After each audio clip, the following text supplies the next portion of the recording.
Today reacting to Skibidi Multiverse episode 16. It just came out like days ago. Yeah. I'm a bit behind. Now we're going to the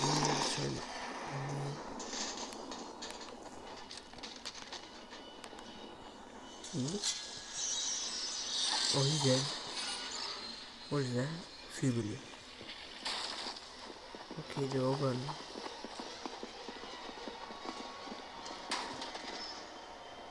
No. Look at that Skibidi.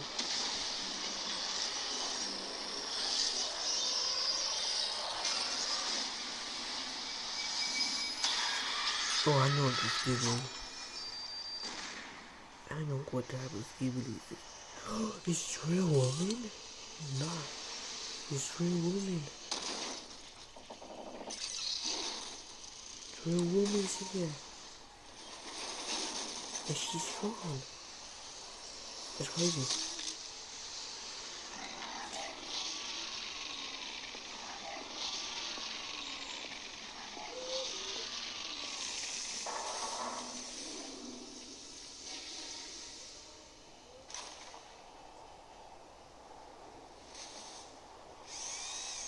Dang, she did a heart to him.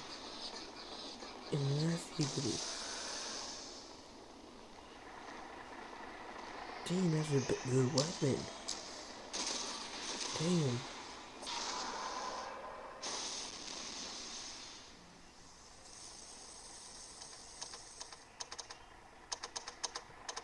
Bruh, this stupid device. Now what? This is a YouTuber, if you guys don't know. I don't know what type. But someone did said how he got. I don't mean harm. Hey, yo, Oh, he dead.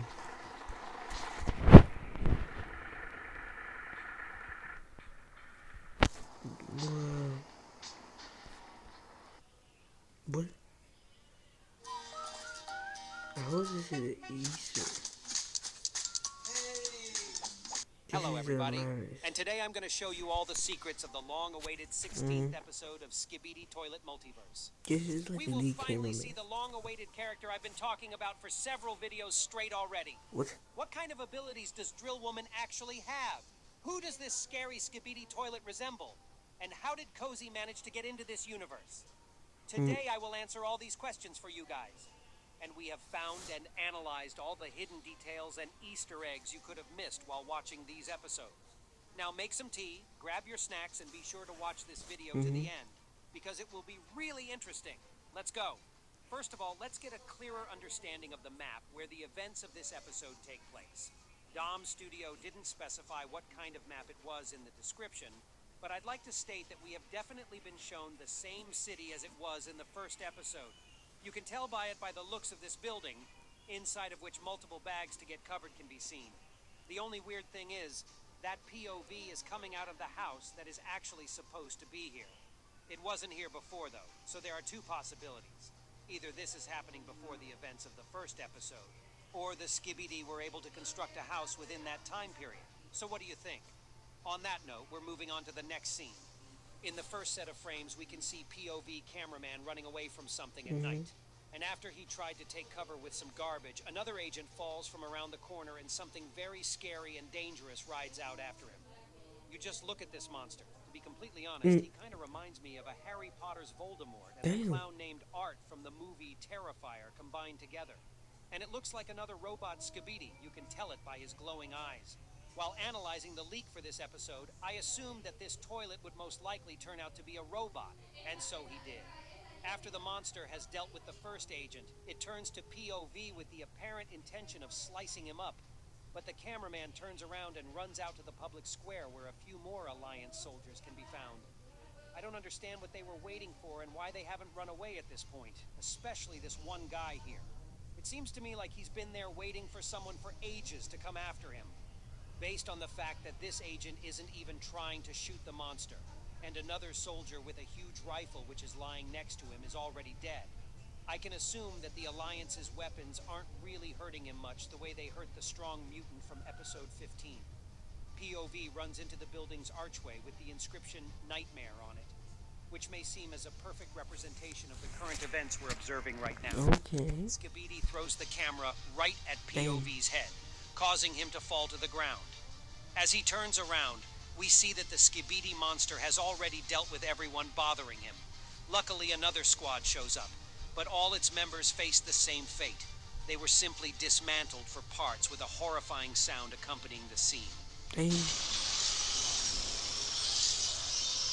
This got the main cameraman to save some time, though.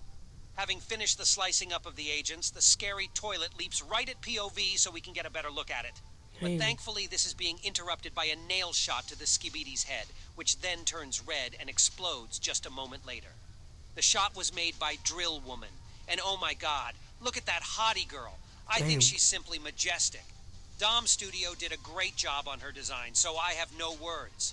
She fired her That's a gun hint from her right right there. arm, although I don't see any holes the nail could have come out of. Probably the hole should be somewhere here, I don't know. She has 4 triple drills, which are attached to a backpack behind her. And a drill hook on her left arm she must be using to apparently attract herself to enemies or buildings with. With her triple drills, she resembles Dr. Octopus from Spider-Man series, that are capable of grabbing various objects and throwing them at Skibidi. She also has a big drill on her head that spins, and the purpose of it is unknown to me yet. Now let's take a close look at this Skibidi toilet. In addition to the scary head, he has a jetpack he is able to fly with. On the sides of it, we can see the rocket launchers filled with the extremely light-weighted missiles, which are probably not able to destroy even a simple car that Drill Woman covered herself with. She then threw this car directly to the Damn. Skibidi He toilet, can't even almost destroy a breaking his car. neck. Skibidi What's has the metal point? plates on the toilet tank, which look like the ones Skibidi had with the stun gun from episode 13. But this toilet doesn't have them, just plates. Also, on the sides he has chassis he can drive on the floor with, and he also has armor plates on each of his sides, which we could see on Skibidi G-Man's body from the original Defuk series. In addition to all of this, on the sides you can see the large claws this monster uses to cut up his enemies, which was exactly that was happening just a minute earlier. But let's move on now. When the Skibidi toilet starts accelerating right at Drill Woman's direction, she fires her triple drills right into the toilet's eyes, recurring the scene from episode 61 when the beautiful speaker woman used her speakers to charge a couple of knives into the eyes of the Skibidi Penguin Zoo. It looks like it's bleeding in color black. You just look at that. Although I don't think it's an actual blood after all, but something more of a machine oil, because those glowing eyes tell my guts that it's just a robot. Yep, And while the it toilet totally is is. flailing around helplessly, unable to do anything, Drill Woman calmly walks up to it. And you guys look at that, as I can't help but draw Oh your my attention right to this backpack that her drill manipulators are attached to. And what were you expecting for me to say, folks? And as she walks towards the thing she's aiming to, showing off her devices, you can see that the Skibidi toilet has an armored flush button, but that does not seem to be a problem for her. Drill Woman takes her triple drill, which is actually a double drill at this point, and starts destroying the defenses. Then pulls the flush button, destroying this scary monster, and the Skibidi's head flushed away along with the drills in his eyes. But I guess they were left at the bottom of the toilet, and someone will have to get them out of there now, which is just you. After all this, POV cameraman shows off his trademark thumbs up, which would be a good motivation for you guys to also click on the like button under this video if you like what I'm doing. El nuevo Yeah, menú because cercado en he New York technically makes the video dos o bigger, más de right? tus favoritos a $7 cada uno. Under this video if you like what I'm doing. Drill Woman responds with a heart, and Damn. oh, I wish I was in his shoes so bad. I think we'd find something to do together, although, What? never mind, really. Everyone knows I'm a giga-chad, and that's why I ain't actually caring. Am I right, folks?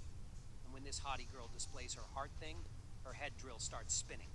It looks like this thing spins when the Drill Woman is feeling some kind of emotion or stuff. So this scene is finally being cut off by another Skibidi flying in on his jetpack. Just look at that Skibidi Trinity. We've seen them somewhere before, don't you think? In the 55th episode of the original series, a similar Skibidi already flew in with this strange and not particularly effective design. It has 3 heads, jetpack boosters on the sides, and a bunch of rocket launchers under the hull. It doesn't even look like a toilet, to be honest. Don't you guys agree?